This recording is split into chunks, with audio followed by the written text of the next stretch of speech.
আসসালামু আলাইকুম, স্বাগতম বিডি রাইট নিউজ সংবাদে। আমি মোহাম্মদ রাজীব আজকের সব আন্তর্জাতিক খবর নিয়ে হাজির হয়েছি। শুরুতেই জানিয়ে দিব সংবাদ শিরোনাম, তারপর বিস্তারিত।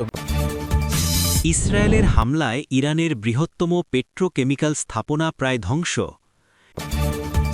ইসরায়েলের মধ্যাঞ্চলে ইরানের মিসাইল হামলা। ইরানিদের ট্রেন ভ্রমণ এড়িয়ে চলার জরুরি সতর্ক বার্তা দিল আইডিএফ। কাঁধ থেকে ছোড়া মিসাইলে যুক্তরাষ্ট্রের ওই যুদ্ধবিমান ভূপাতিত করে ইরান। ইরানের বিদ্যুৎ কেন্দ্রগুলোতে মানব প্রাচীর তৈরির আহ্বান সরকারের। আসসালামু আলাইকুম, স্বাগতম জানাচ্ছি বিডি রাইট নিউজ সংবাদে। আমি মোহাম্মদ রাজীব। এতক্ষণ শুনছিলেন সংবাদ শিরোনাম, এবার বিস্তারিত। ইসরায়েলের সাম্প্রতিক সামরিক অভিযানে ইরানের জ্বালানি ও অর্থনৈতিক খাতের মেরুদণ্ড হিসেবে পরিচিত দেশটির বৃহত্তম পেট্রোকেমিক্যাল স্থাপনাটি ব্যাপক ক্ষয়ক্ষতির মুখে পড়েছে বলে বিভিন্ন আন্তর্জাতিক সংবাদ মাধ্যম এবং স্যাটেলাইট চিত্রে দাবি করা হচ্ছে। এই হামলায় স্থাপনাটির একটি বড় অংশ প্রায় ধ্বংসস্তূপে পরিণত হয়েছে, যা ইরানের অভ্যন্তরীণ অর্থনীতির জন্য এক বড় ধাক্কা হিসেবে দেখা হচ্ছে, কারণ এই স্থাপনাটি থেকে উৎপাদিত পণ্য দেশের রাজস্ব আয়ের অন্যতম প্রধান উৎস ছিল। ঘটনার বিস্তারিত বিশ্লেষণ করলে দেখা যায়, রাতের অন্ধকারে নিখুঁত নিশানায় চালিত এই ড্রোন ও মিসাইল হামলা স্থাপনাটির স্টোরেজ ট্যাঙ্ক এবং রিফাইনিং ইউনিটগুলোকে সরাসরি আঘাত করে, যার ফলে সেখানে বিশাল অগ্নিকাণ্ডের সৃষ্টি হয়, যা নিয়ন্ত্রণে আনতে কয়েক দিন সময় লাগতে পারে বলে ধারণা করা হচ্ছে। প্রত্যক্ষদর্শী এবং স্থানীয় সূত্রগুলো জানাচ্ছে যে বিস্ফোরণের শব্দ এতটাই প্রবল ছিল যে তা কয়েক মাইল দূর থেকেও শোনা গেছে এবং আকাশের বিশাল অংশ কালো ধোঁয়ায় ঢেকে যায়, যা পরিবেশগত বিপর্যয়েরও ইঙ্গিত দিচ্ছে।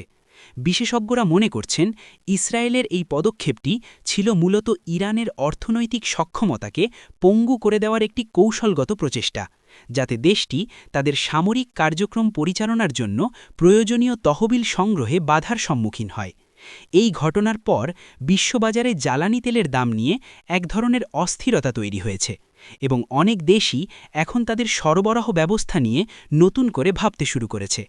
এই গুরুত্বপূর্ণ সংবাদটি নিয়ে আপনারা কি ভাবছেন তা আমাদের কমেন্ট বক্সে অবশ্যই জানাবেন এবং আন্তর্জাতিক রাজনীতির এমন আরও গভীরে যাওয়া বিশ্লেষণ পেতে আমাদের চ্যানেলটি এখনই সাবস্ক্রাইব করে বেল আইকনটি চেপে রাখুন, যাতে কোনো আপডেট আপনার মিস না হয়। ইরান সরাসরি ইসরায়েলের মধ্যাঞ্চল লক্ষ্য করে একঝাঁক শক্তিশালী ব্যালিস্টিক মিসাইল নিক্ষেপ করে, যা গোটা অঞ্চলে যুদ্ধের দামামা আরও জোরালোভাবে বাজিয়ে দিয়েছে। ইসরায়েলের বাণিজ্যিক রাজধানী তেল আবিব সহ জনবহুল এলাকাগুলোতে সাইরেনের শব্দে আতঙ্ক ছড়িয়ে পড়ে এবং সাধারণ মানুষকে দ্রুত নিরাপদ আশ্রয়ে বা বাংকারে চলে যেতে দেখা যায়, যা আধুনিক যুদ্ধের এক ভয়াবহ চিত্র ফুটিয়ে তুলেছে। প্রাথমিক রিপোর্ট অনুযায়ী ইরানের এই হামলাটি ছিল পূর্ববর্তী কয়েকটি ঘটনার প্রতিশোধমূলক পদক্ষেপ এবং তারা দাবি করেছে যে তাদের মিসাইলগুলো সুনির্দিষ্ট লক্ষ্যবস্তুতে আঘাত হানতে সক্ষম হয়েছে। যদিও ইসরায়েলি প্রতিরক্ষা বাহিনী বা আইডিএফ জানাচ্ছে যে তাদের আয়রন ডোম এবং অ্যারো ডিফেন্স সিস্টেম অধিকাংশ মিসাইলকেই মাঝ আকাশে ধ্বংস করে দিয়েছে, তবে কিছু মিসাইল খোলা জায়গায় বা অবকাঠামোর কাছাকাছি পড়ায় সেখানে ক্ষয়ক্ষতির খবর পাওয়া গেছে এবং ইসরায়েলি কর্তৃপক্ষ বর্তমানে সেই ক্ষয়ক্ষতির পরিমাণ নিরূপণ করছে। এই মিসাইল হামলাটি কেবল একটি সামরিক অভিযান নয়, বরং এটি পুরো বিশ্বের কাছে একটি বার্তা হিসেবে কাজ করছে যে ইরান এখন সরাসরি সংঘাতে জড়াতে পিছু পা হবে না, যা পুরো আন্তর্জাতিক সম্প্রদায়কে উদ্বেগের মধ্যে ফেলেছে।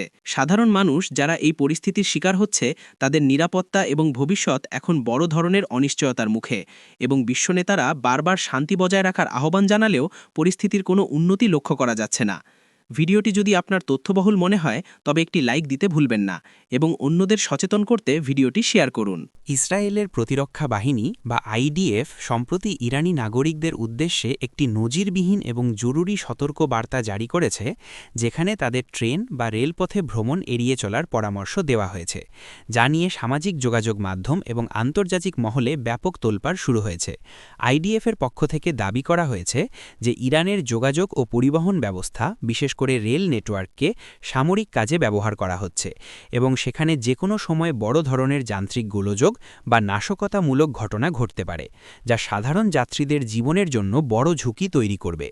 এই সতর্ক বার্তাকে অনেকেই মনস্তাত্ত্বিক যুদ্ধের একটি অংশ হিসেবে দেখছেন, যার লক্ষ্য হল ইরানের সাধারণ জনগণের মধ্যে আতঙ্ক সৃষ্টি করা এবং সরকারের ওপর চাপ তৈরি করা, যাতে তারা সামরিক তৎপরতা থেকে সরে আসে।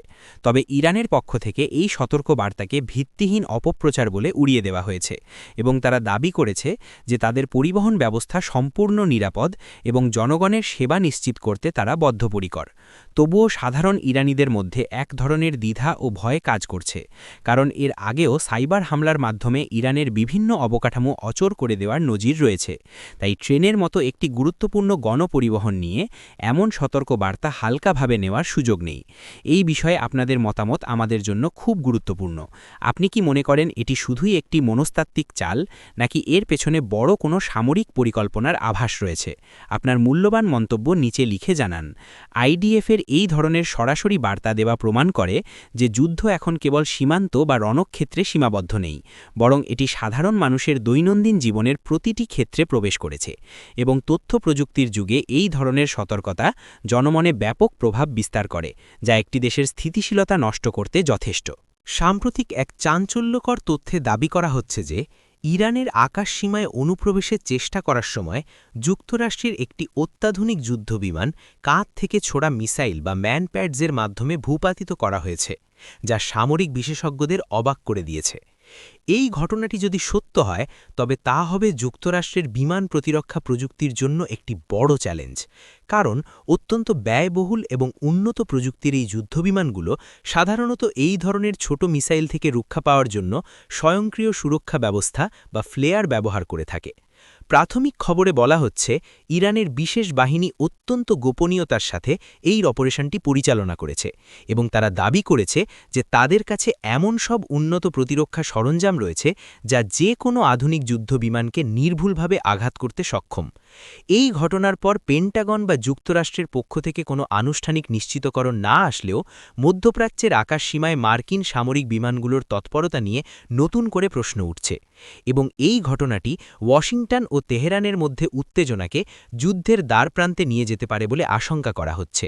বিশেষজ্ঞরা এই ধরনের ঘটনাকে যুদ্ধের মোড় পরিবর্তনকারী হিসেবে দেখছেন, কারণ এটি প্রমাণ করে যে ছোট এবং বহনযোগ্য অস্ত্র ব্যবহার করেও শক্তিশালী দেশের উন্নত প্রযুক্তির মোকাবেলা করা সম্ভব, যা গেরিলা যুদ্ধের একটি আধুনিক রূপ।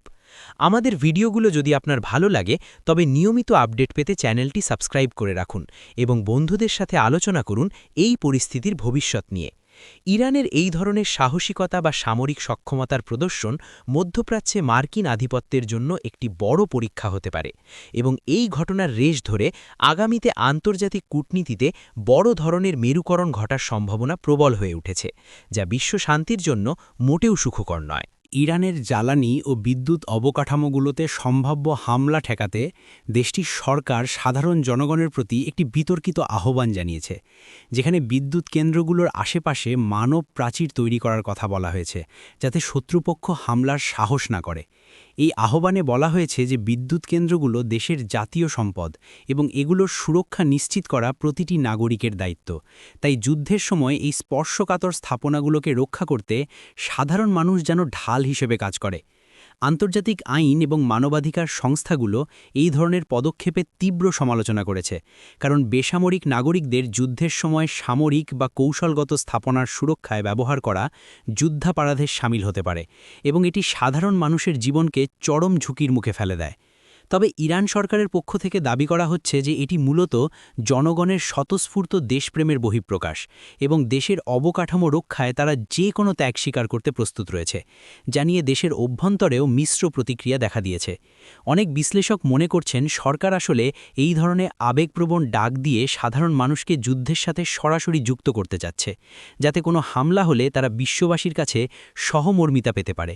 এই জটিল ভূরাজনৈতিক পরিস্থিতি সম্পর্কে আপনার দৃষ্টিভঙ্গি কী তা আমাদের জানান, এবং আপনি যদি মনে করেন এই ধরনের পদক্ষেপ সাধারণ মানুষের জন্য বিপজ্জনক, তবে কমেন্টে আপনার যুক্তি তুলে ধরুন। দিন শেষে সাধারণ মানুষই যুদ্ধের সবচেয়ে বেশি মূল্য চুকিয়ে থাকে এবং বিদ্যুৎ বা পানির মতো মৌলিক চাহিদাগুলো যখন যুদ্ধের লক্ষ্যবস্তু হয়, তখন মানবিক সংকট চরম আকার ধারণ করে।